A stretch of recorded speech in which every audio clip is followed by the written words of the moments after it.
నాన్న పడిపట్లో తిరిగిరాడు, నువ్వేం దిగులు పడకో. ఇప్పుడు ఆడిన అబద్ధంతో కలిపితే 900.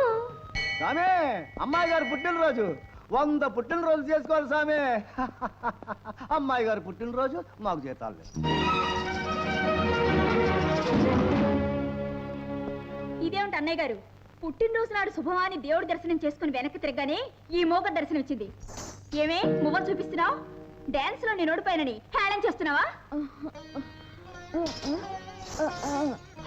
ఏమిటే మోగపినగా మువ్వల్ని కాలు కట్టుకొని కాలుతో తంతానంటావా?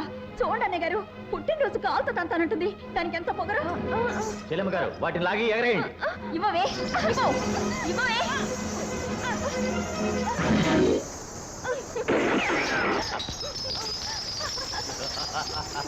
మోగదాన్ని తిక్క కుదిరింది.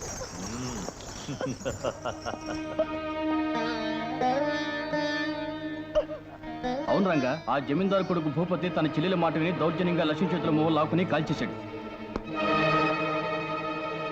ఆగు లక్ష్మి, రాలిన ఆ మువ్వల్ని ఒక్కటి కూడా ఏరటానికి వీల్లేదు. కళ్ళు మూసుకుపోయి ఒళ్ళు మర్చిపోయి వాళ్ళు చేసిన ఈ పనికి బుద్ధి ఎలా చెప్పాలో నాకు తెలుసు. నాకేం పర్వాలేదు, నువ్వు భయపడకు. హ్యాపీ బర్త్డే టు మంగళ.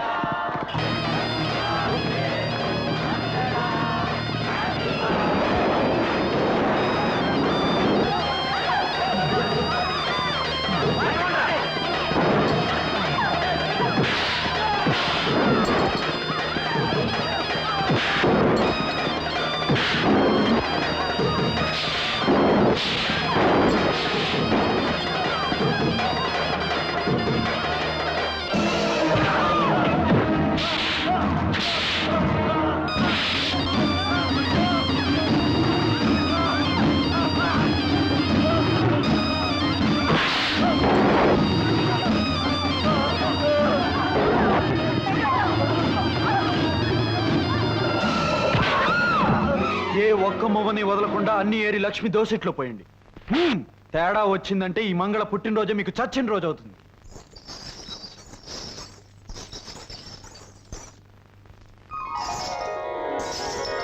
మరోసారి లక్ష్మి కన్నీళ్లకు కారణం అయితే మువ్వలు ఏరినట్టు మీ ఎముకలు ఏరేస్తాను. రంగా, లక్ష్మిని అంటే అంతగా వెనకేసుకొస్తున్నావు.